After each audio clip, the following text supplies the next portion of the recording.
Hi, everyone. Thank you for joining us today for our Trellis Strategies 360 discussion.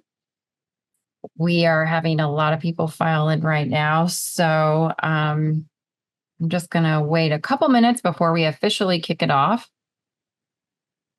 This is our 360 discussion, launching our series on discussions of the modern learner, navigating multiple personas and commitments.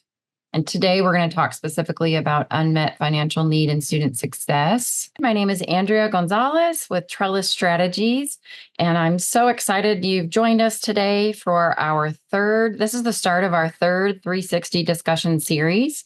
This series is on the modern learner, navigating multiple personas and commitments. Today, we're going to focus specifically on the unmet financial need and student success. How does unmet financial need impact student success in our post-secondary institutions? Okay, so I will turn this over to our president and CEO, Dr. Debra Chromy, and I also will be monitoring the chat and Q&A. If you have any questions throughout, please send them along and we will answer them at the end. All right, Debra, all yours. Great. Thanks, Andrea. And thanks, everyone, for joining us today.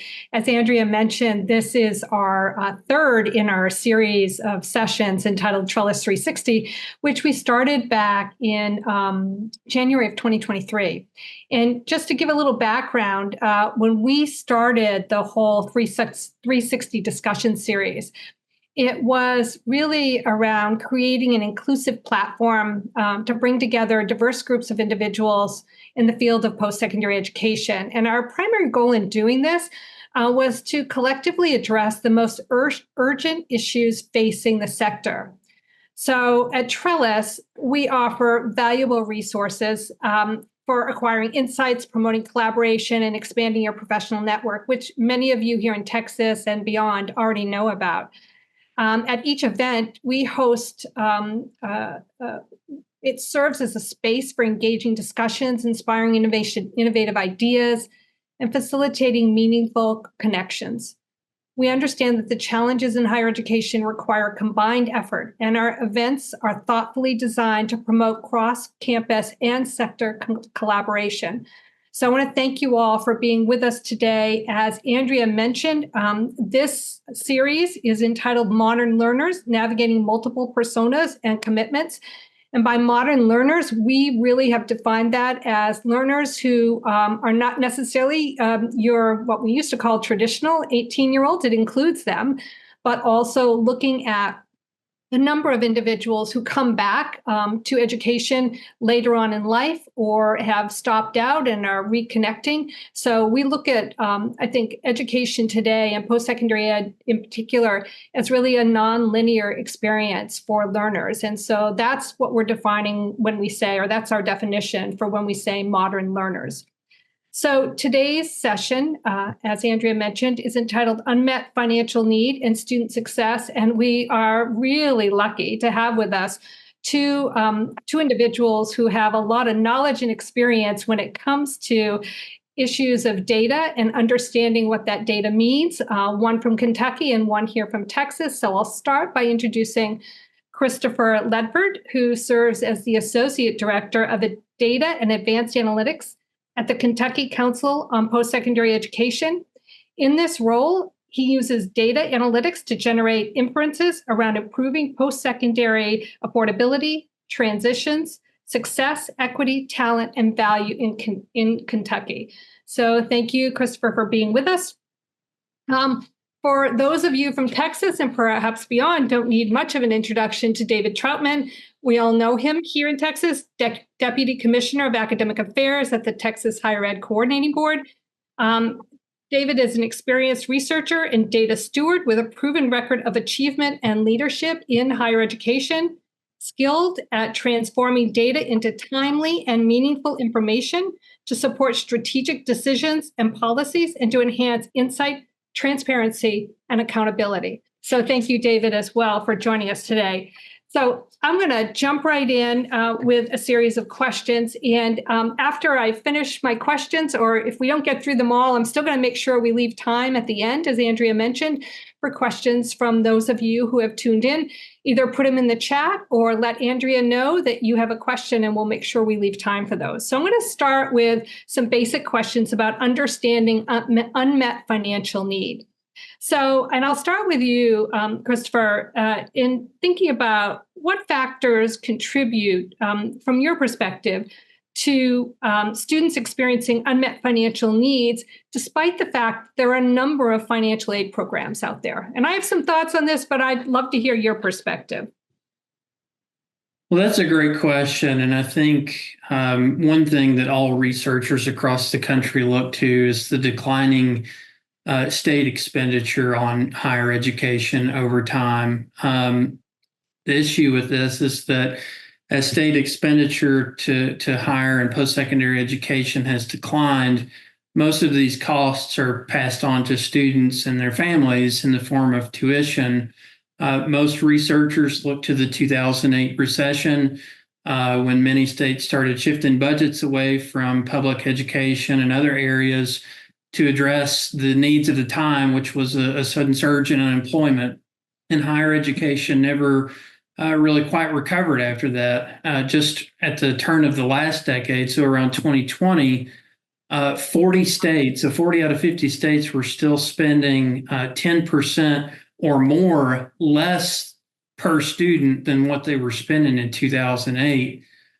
Here in Kentucky, I'm very excited that our two most recent biennial budgets have seen a reinvestment in higher education. And we really are grateful for that and hope to sustain that momentum and by extension, the services and supports for our students into the future. Great. Thanks, Chris. I'm going to ask David the same question. Absolutely. So I completely agree with Chris on the angle of the declining rates of which states are investing. However, we did see in our last session where our states invested a lot of dollars into community college, and we can talk about that later in the discussion. But I think about your term modern learner, and I try to disaggregate that and really understand part-time status. You know, we have thousands of students in Texas that are enrolling part-time. That's going to have an impact on what type of financial aid you could receive. I think about the rising cost of living expenses. I'm always alarmed. I have two young adults at home that are going out and they're looking at apartments, and I'm like, how much is the average rent? I don't know how students actually do it nowadays, honestly, based on just the sheer amount of cost. I also think about 1 out of every 5 students in Texas are parenting students. So we know the average cost of childcare is actually more than the average fall and spring tuition and fees combined in Texas. So it's, do I have great childcare or do I go to college? And so really trying to, like I said, unpack or disaggregate what's happening with these gaps so that we can fill that void between the tension of cost of attendance versus tuition fees versus basic needs. No, that's great. And that reminds me of the results of a survey we recently did, the Student Financial Wellness Survey. And I just wanted to, and I think I have this stat right, it's somewhere around 36 or 38% of individuals we surveyed from across the country identified first as workers and second as students. And so just thinking about that data point, I mean, how does that impact the ability to fill financial need? And I'll start with you, David. I'm very passionate at making sure that we account for, I think our estimates around 75% of our students are currently working while enrolled. You have to pay for a roof over your head. You have to pay for food. And how in higher education can we provide agency to allow them to both work, thrive, and pursue an academic dream, honestly. And so it's complicated, right? I think we have to lean into your modern learner component of understanding stop outs and understanding why are they stopping out. Was there a family emergency? Was there something that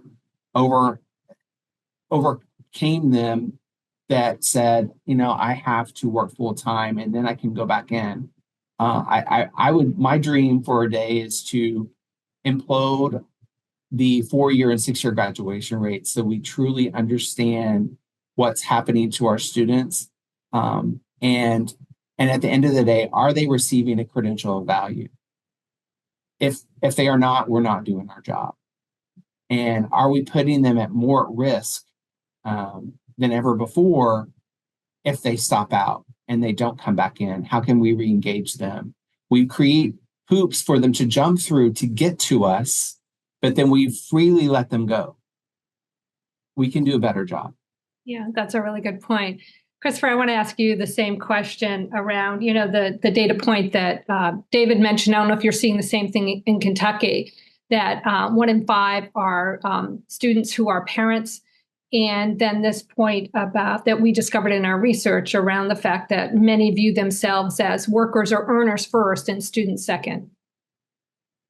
Yeah, it's certainly an impactful intersection of identities that we have to be aware of, especially, if we're going to work in earnest to make the college experience equitable and accessible to everybody. From a data, I think about this in terms of, what we're doing in Kentucky with modeling unmet financial need and student basic needs. And, on the one hand, I think that there's been a shift in the paradigm of how we think about these things from sort of these system level indicators of like, just tuition or net price, and focusing on cost of attendance, where institutions work with their partners to include those estimated living costs, the cost of transportation, the cost of having to leave work to come attend classes, or other factors.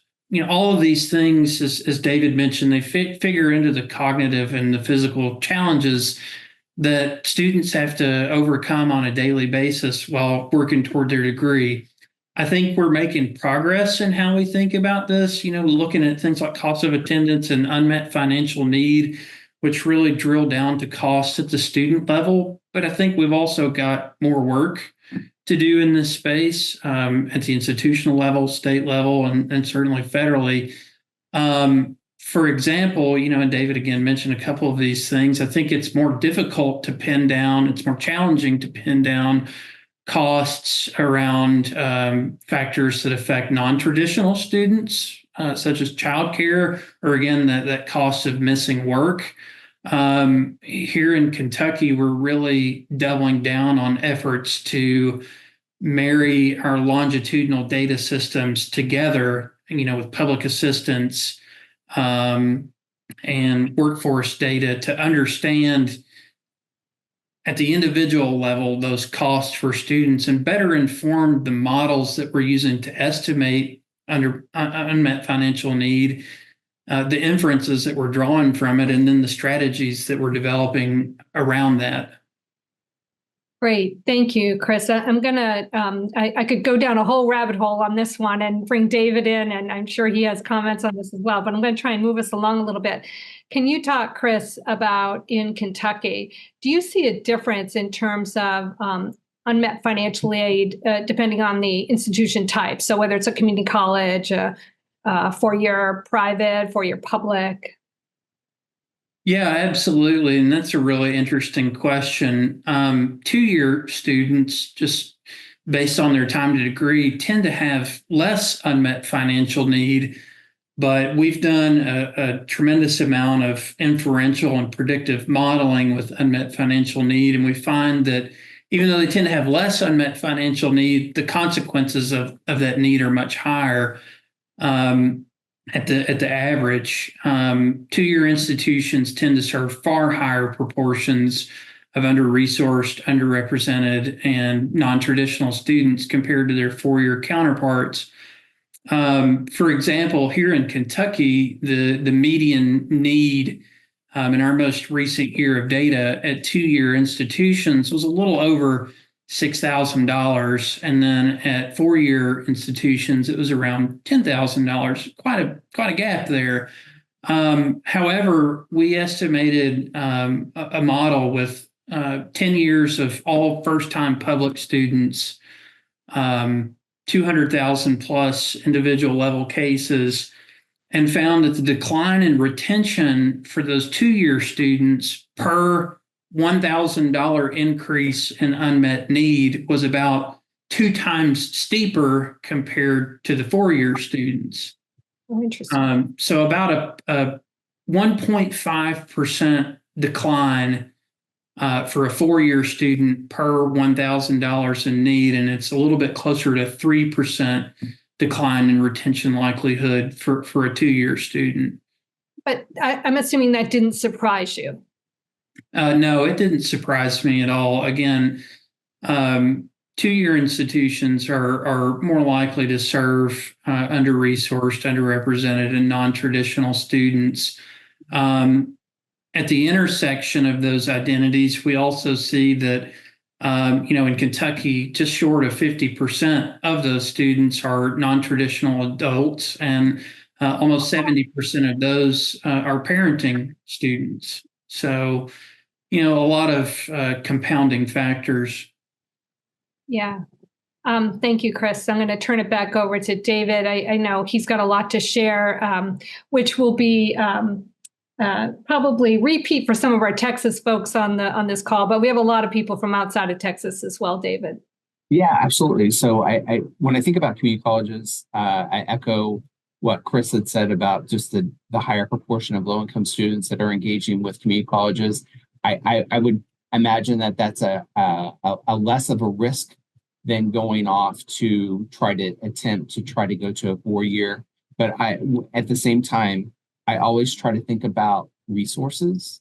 What types of resources do 2 years have when it comes to institutional aid and scholarships?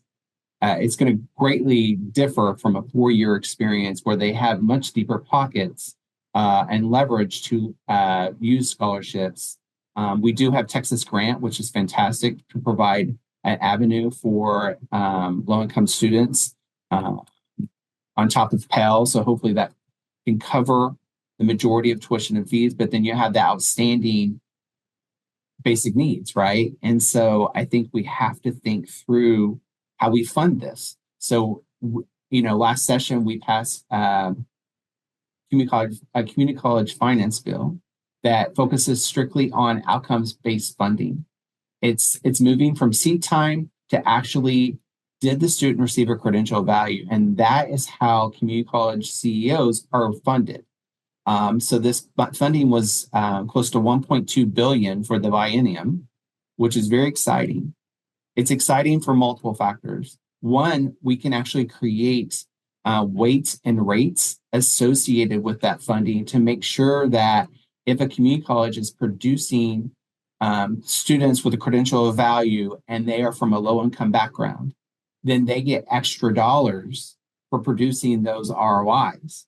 So that's how we can move the needle, is through the dollars and funding to show the more students you produce with a credential of value from a low-income background, from an academically disadvantaged, for adult learners, the more money you're going to receive in return, which creates this positive cycle. I'm hoping that they can feed that money back into student success practices and other activities to create the momentum point.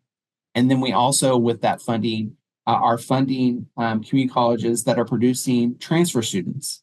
So if a student transfers to a 4-year, we know a bachelor's degree is a larger ROI than an associate's degree, than a certificate.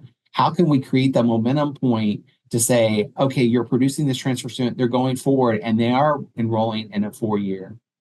And we're also creating an experience for dual credit. If you're creating an experience for low-income students that receive 15 credit hours of dual credit, you also receive extra dollars as well. So this is a movement. It is really a change in how we're creating this funding opportunity for community colleges, and it's so exciting to see. Yeah, and I'm really excited. We could probably spend an entire session talking about that. So I'm not going to ask all the questions that are bubbling in my head, but it's great there. I do want to, and I'm really excited about what's happening with the community colleges in Texas. But I did want to circle back to, what does that mean for four-year institutions? Do you see what we're doing with community colleges something that will flow over to four-year, at least public institutions, or not? That is a multi-billion-dollar question.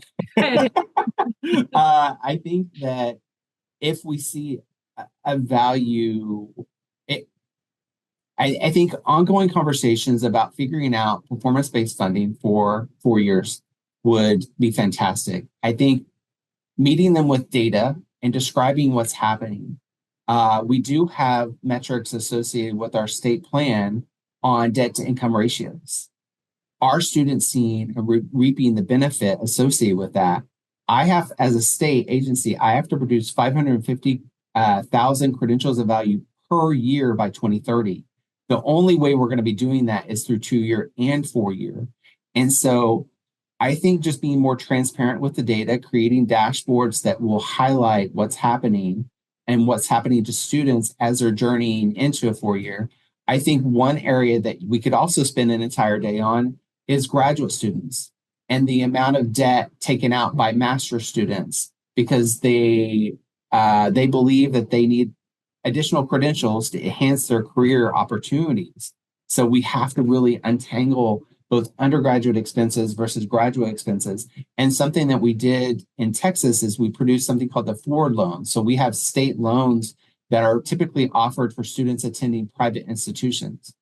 And what we've done is we've capped that loan based on the estimated debt to income ratio by the major, so that we're trying to prevent default, honestly, because we have to think about that. If someone defaults on their loan, that ruins their credit, that ruins opportunities, and shame on us for that, allowing that to happen. So that's really interesting because back when Trump was president, it was the beginning of his time in office.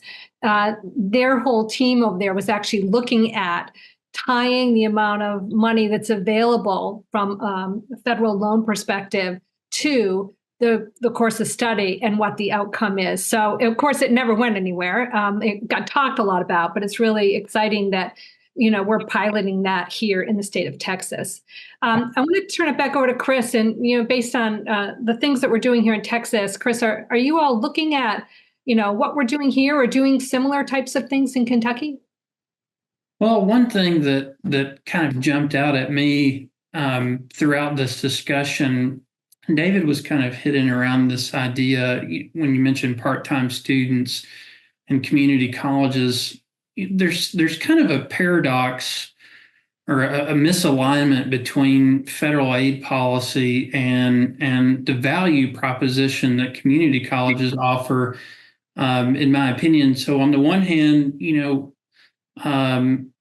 community colleges, especially here in Kentucky, offer a value proposition by which you can come in and get a high quality certificate or certification and be job ready in a semester or two. We have many, many, many short-term certificates.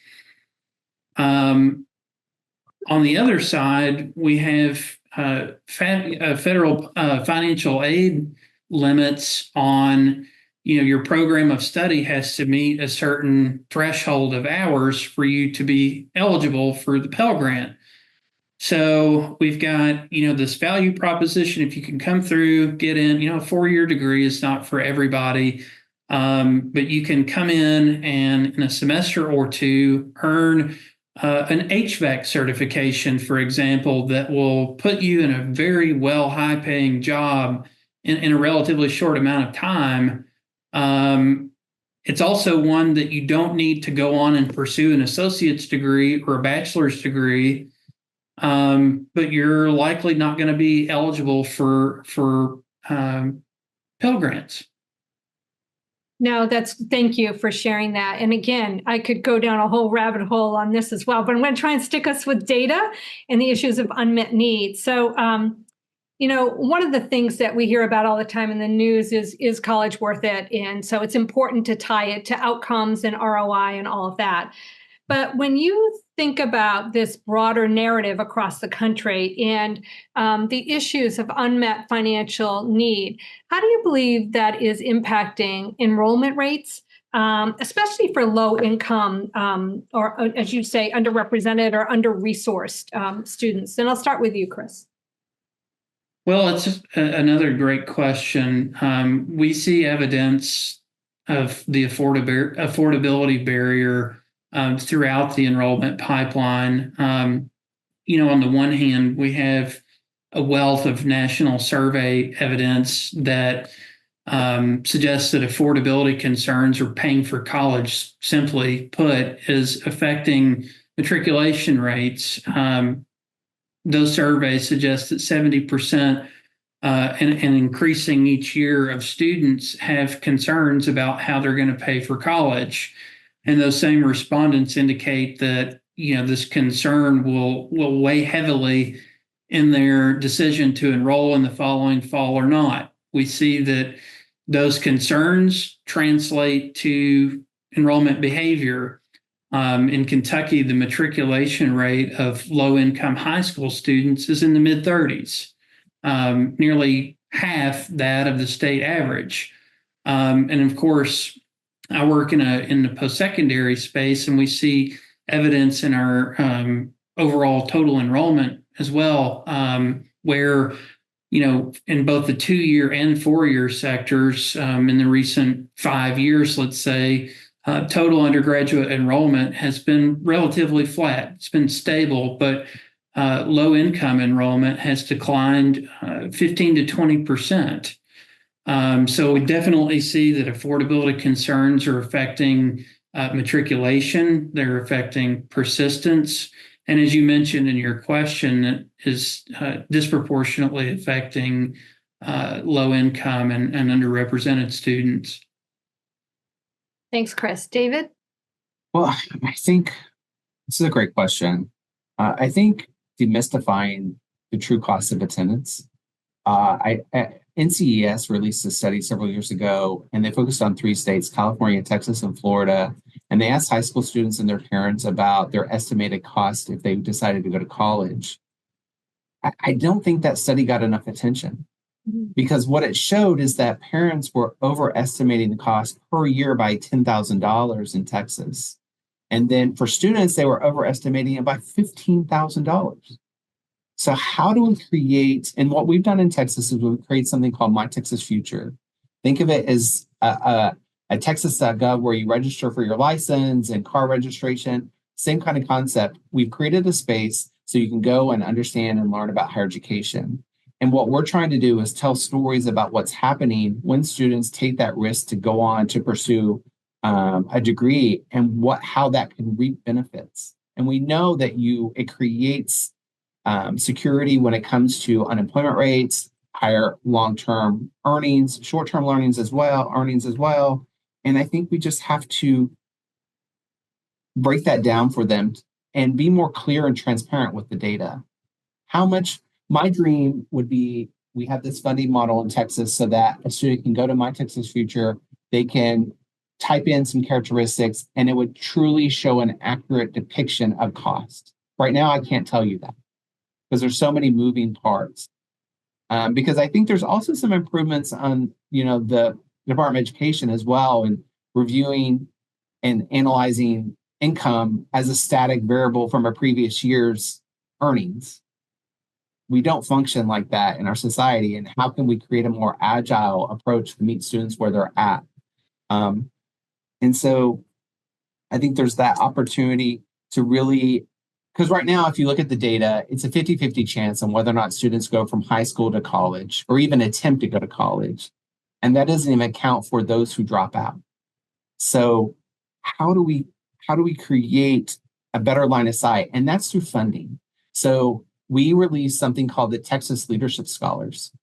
It's a small funding effort in the state. It had 250 students per year. We're on our third cohort. And what it's been able to do is a student gets admitted to an institution. The institution is committed to having tuition waivers for 4 years. The state invests $10,000 per year for that student for 4 years. So that ultimately is coming really close to cost of attendance. Well, what we've seen, and this is low incoming, high achieving students, what we've seen with the data is there's a 96% retention rate from year 1 to year 2. 96. That number should be in the 60s. Yeah. So it shows you if we can figure out the financial need, it helps reduce the stressors. It helps the student think, oh, I can go to college. Oh, I think I should be able to apply. Because right now they're thinking, I'm looking at McDonald's paying $16 an hour, and that looks pretty good to me. And so we have, yeah. Yeah. And sometimes McDonald's is paying closer to $20 an hour, and that looks pretty good to me, right? So you hit on something that I wanted to dig a little deeper on, and that is related to persistence. So let's say we're lucky enough to hit that first barrier of getting them in the first year. And sometimes that includes other grants or scholarships. They might come, especially if they're coming out of high school, from local groups. But then you hit year 2, to your point. And I think that's where we see the biggest drop off from year one to year 2. So I want to talk a little bit about the persistence related issues of not just getting them in the door, but ensuring that they persist and stay all the way through, whether it's a 2 or 4 year program. You want me to go? Yeah. Okay. I just want to make sure. I get excited about this, so I can talk all day. So I think for me, we have to reflect on our population. The majority of our institutions are Hispanic serving. We are a minority majority state. And how can we create community? How can we make sure that people feel welcome, seen, heard, and valued as they're pursuing that degree, right? This isn't just a tuition dollar component where we've checked the box. We have to make sure students can engage with faculty. They can engage with their fellow peers. They have this sense of commitment. And for me, that creates momentum points for them to even pursue further. I think that what I struggle with is students from low-income backgrounds are more likely to work more hours off campus. How can we create on-campus jobs that can keep them there, pay them a livable wage, and they see this investment and they could establish mentors, they can establish peer groups. At the end of the day, not to be so crass, but it's not rocket science, right? We're not sending them to the moon. We're just trying to create a level of engagement and community that they feel like they belong. No, I couldn't agree more. And let me have Chris jump in here as well and hear his perspective.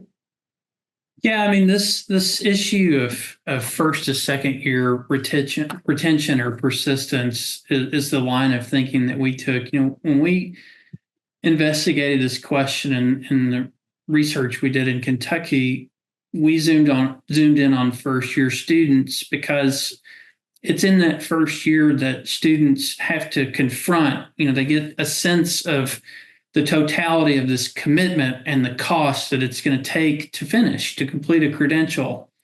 And, like David was saying earlier, these factors are most likely to affect persistence in that first year. This is evidenced by the fact that second to third year and third to fourth year and so on, persistence is at or above 90%. In the first year, that persistence rates are in the 60s or 70s, depending on the institution. So that's where that cognitive calculus takes place for a student, and they're likely to drop out. Can I pay for this? Should I take a loan, or do I need to quit? We actually wanted to quantify those thresholds and understand just what that impact was. And again, at two-year institutions, each $1,000 increase in unmet need was translating to about a 2.5% decrease in second-year retention and about a 1.5% for a four-year student. Well, if you think back earlier to the beginning of our discussion, with a community college student having about $6,000 or $7,000 in unmet need, a little bit higher for a four-year student, the median student in terms of unmet financial need is already 20% less likely to return compared to the student with no need. And that's just at the median. Now, part of your question also kind of hit at strategies. I think one thing that I would point to that I'm really excited about and proud of that we're doing in Kentucky, the Kentucky Student Success Collaborative, which is part of CPE, they have, first of all, they took steps to establish a statewide action network. So this is legislators, post-secondary stakeholders, institutional support staff, and leadership. So quite literally a support blanket across the state. So we've got folks at the table to communicate about the issues that their students are facing on campus.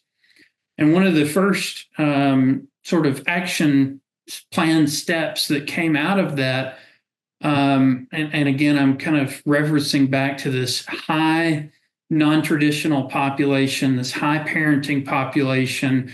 Our state, just like every other state, is having a low-income enrollment crisis.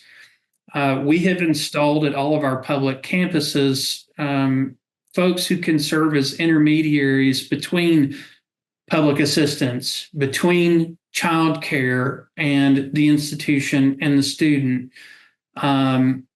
We do have some institutions in the state that have childcare on campus, which I think is outstanding. And I know that at least anecdotally, the students tell us that they wouldn't be able to go to college to enroll in classes if those services didn't exist. But I'm really keen on this idea of these support specialists that we put on our campuses, because they can answer questions for students or guide students in a way that we often see that students will just make an assumption and throw up their hands and quit. If I take this job or if I enroll, I'm not going to be able to access benefits, or I'm not going to be able to take my child to daycare, when there are services and outlets to help students, so long as we can connect them to them.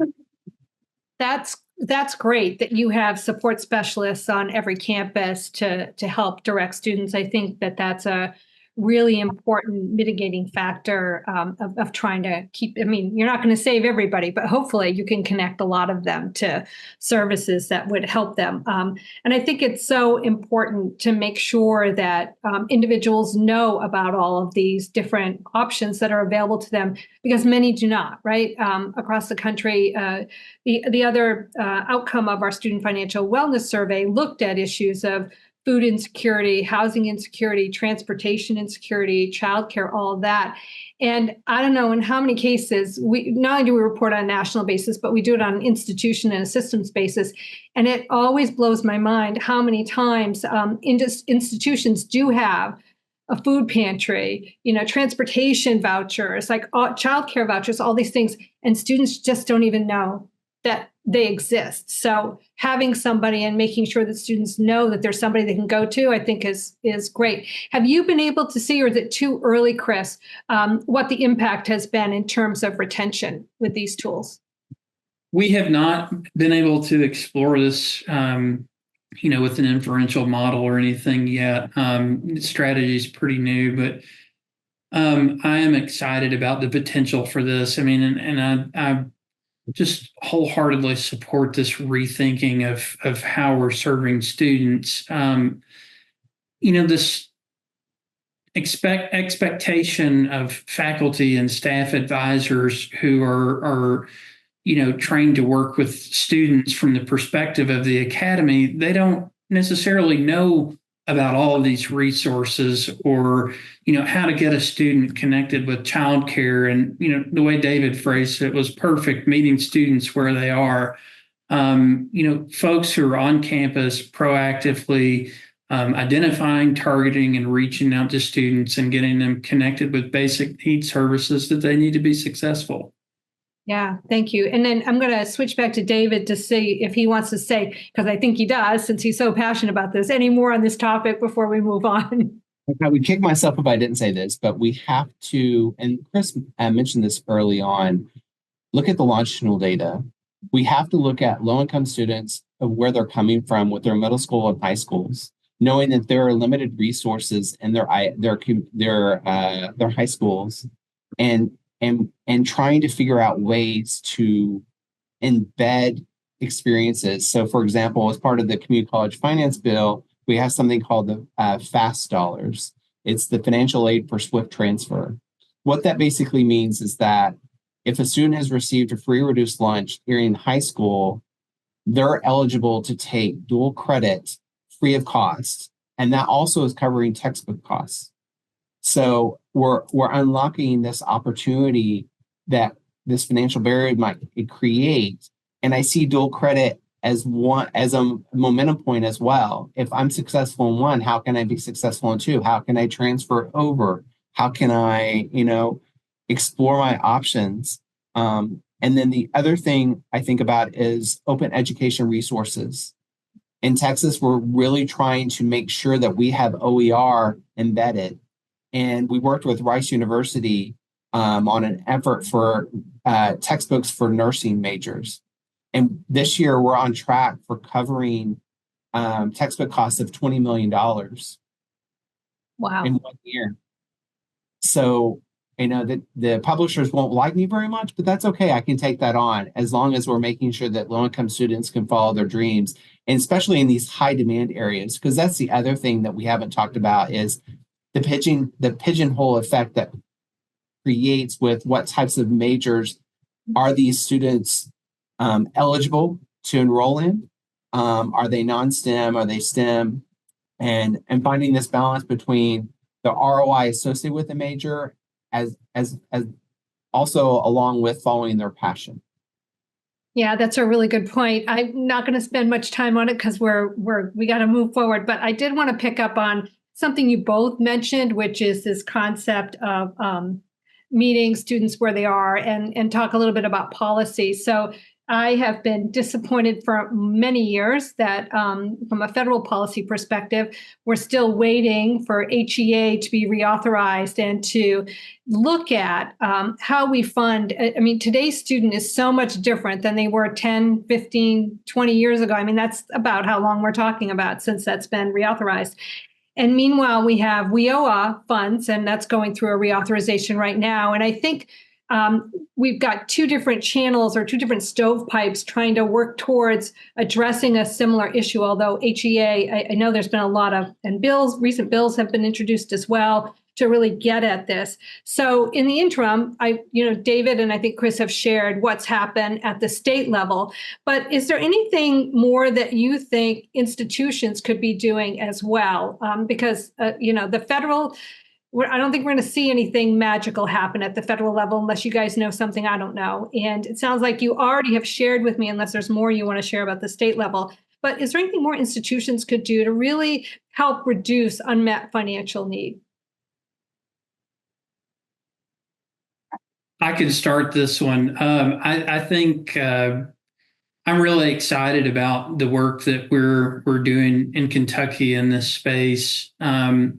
I've kind of mentioned some of the findings that we've had from inferential studies. So looking backwards at previously enrolled students, we've taken that model again over 10 years and 200,000 observations and created a predictive learning model.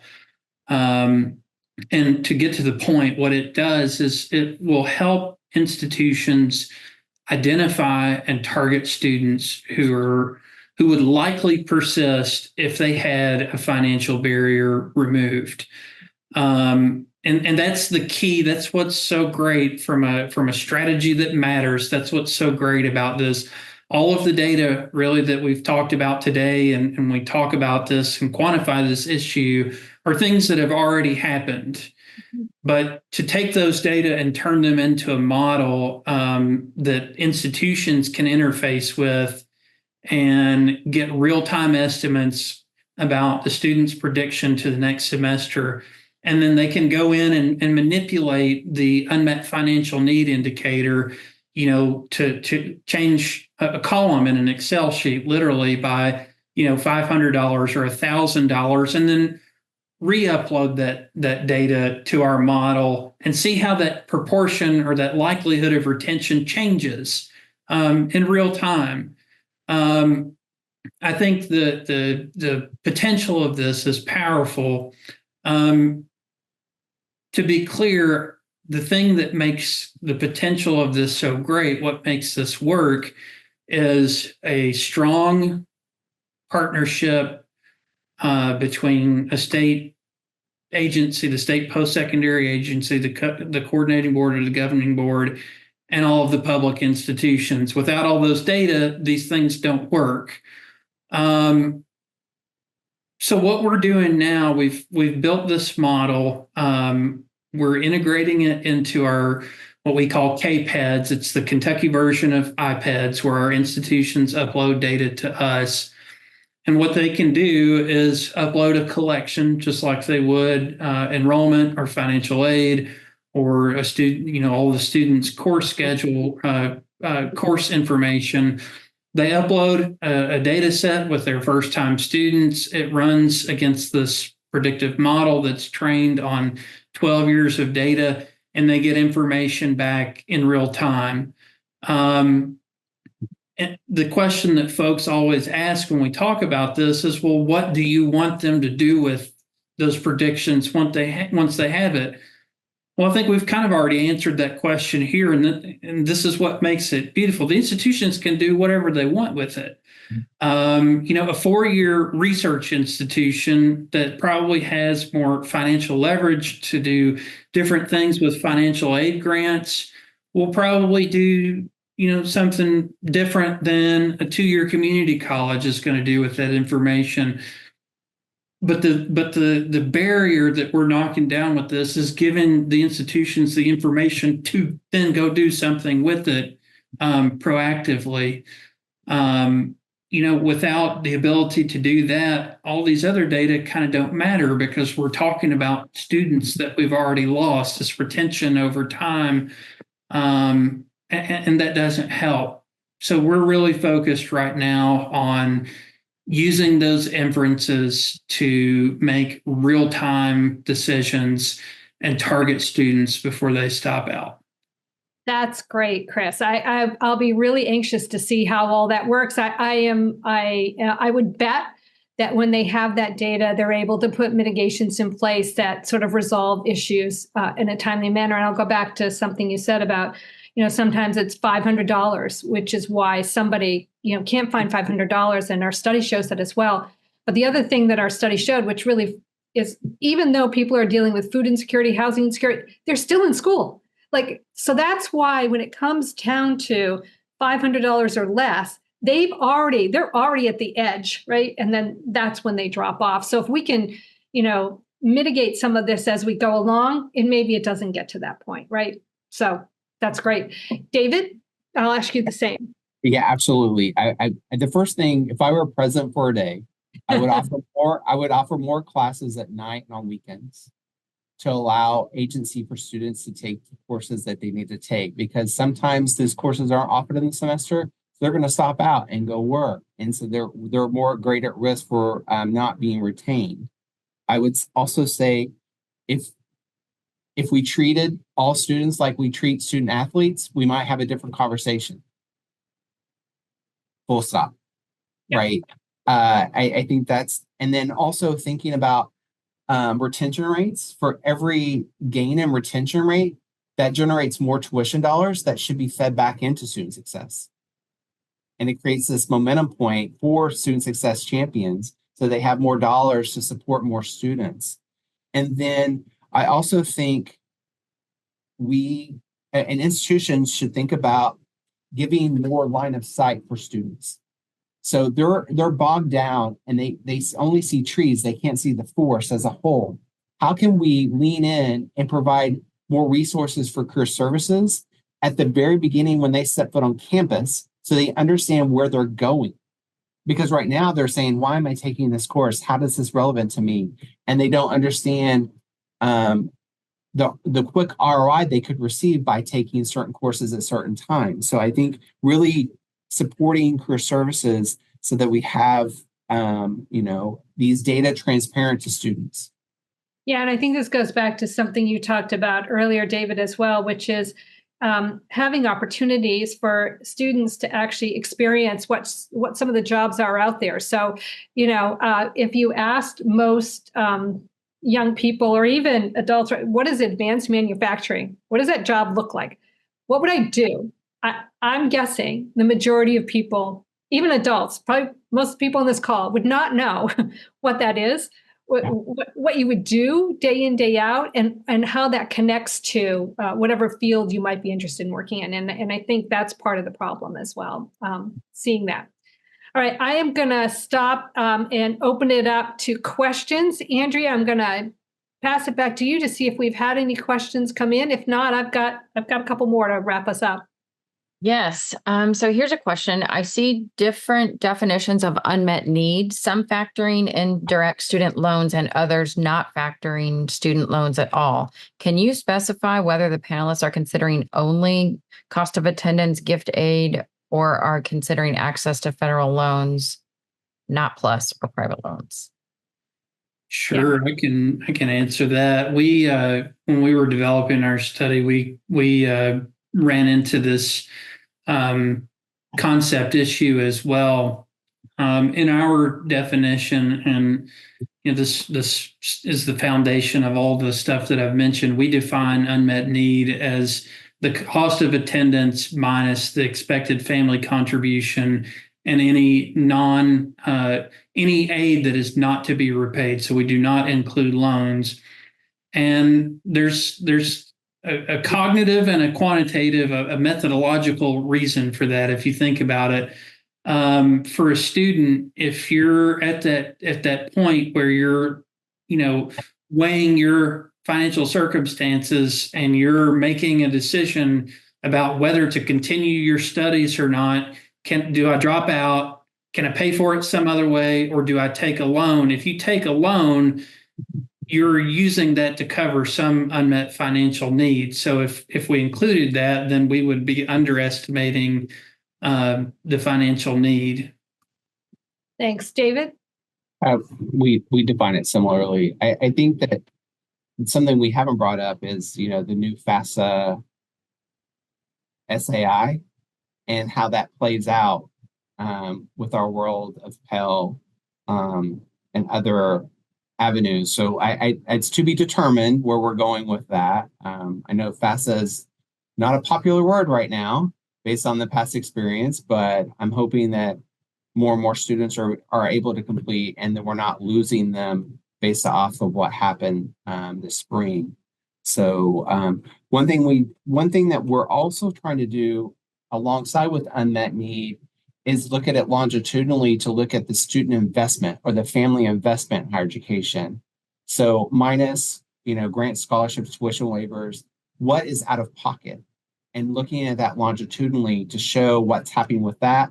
And then we've also added in opportunity costs. What are the foregone wages that exist in Texas? And how does that compound the issue so that in some cases, are they even breaking even after 10 years? Yeah, no, good point. Related, I find that cost of attendance and net price calculators fall short of helping families assess costs that can result in 1, students electing not to pursue a degree due to sticker shock, and 2, overborrowing out of confusion about personal costs. What have your states done to educate families about costs to attend? I'll jump in. So one thing that we've done is we've created a chat bot called Abby. So we've coached Abby based off all of our policies, all of our best practices. And we just hit a threshold 2 months ago where since 2020, we've had over 1 million students have conversations with Abby. 40% of the questions and conversations are around financial aid. And so what we're trying to do is we're trying to make sure that they have accurate information to make the best decision for themselves. When there's a void, someone's going to fill it with some type of information. And so that's one avenue. We also have something called Texas OnCourse. Texas OnCourse is a coalition of 18,000 educators across Texas. Texas is a big state. There's a lot going on. And so we have 18,000 individuals who are supporting students in middle school and high school. And we have an academy where we have online, on-demand modules to help them on the most relevant topics, whether it be FAFSA, whether it be scholarships, whatever type of topic, to help them coach students. So we're trying to advocate for the ones that are actually out in the field supporting students. That's great, David. We've got work going on that's very similar to that. And I think it's really important and impactful that it's coming from our state financial aid agency, KIA, or the Kentucky Higher Education Assistance Authority. They are really doing well to market and engage folks, help them with the FAFSA, explain how to complete the FAFSA, the information that's needed for that, and so on. The other thing I will mention, I heard David mention something similar to this, and there are even national models, but in Kentucky, it's called the Students' Right to Know Dashboard. And this is the product of marrying data sets across our post-secondary institutions, workforce outcomes, all in one place. So students can sit down with their parents, their families, guidance counselors in their own time and look by institution, by academic program, by degree level or credential level, what the cost is at the median and at the average for students who are going through that program, what those individuals are earning in the state of Kentucky, 1 year, 2 year, et cetera, years post completing their credential. And so with all of this information, all this transparency at their fingertips, we're trying to give students as much information as possible to make the best decision for themselves at the onset. I was just sitting in a statewide board meeting just a few days ago, and one of our 4-year presidents kept echoing this point over and over and over, that when we get students enrolled and they haven't, they just kind of fester, they don't know what they're doing, they don't know what program we're going to be in. And as David mentioned, we're really good at letting them go sometimes. So now they've got a cost or a something to be repaid, and they have nothing to show for it. That's our worst failure in this space. So we're doing everything we can from a transparency and an information approach to mitigate that from happening. That's great. So I believe, Andrea, we are at time. Yes, we are. Boy, that hour went by so fast. I want to thank Chris and David both. I think that we could have talked about some of these topics much longer, and I cut it off and tried to keep us on track. But again, thank you all. I hope everyone enjoyed our 360 conversation today. And again, thank you very much, David and Chris. Andrea, any other final words? Just that you can tune in to our upcoming 360 discussions by going to trellisstrategies.org and click on events. We have our next conversation coming up on July 16th, another 12 to 1 p.m. Central Time. So if you're in the Central Time Zone, that's a nice lunch hour professional development opportunity for you. Great. So thank you all for joining us. And again, David and Chris, thank you so much for tuning in and for your comments. Really excited about the work that's happening both in Texas and in Kentucky. Great. Thank you. All right. Thank you. Have a great day.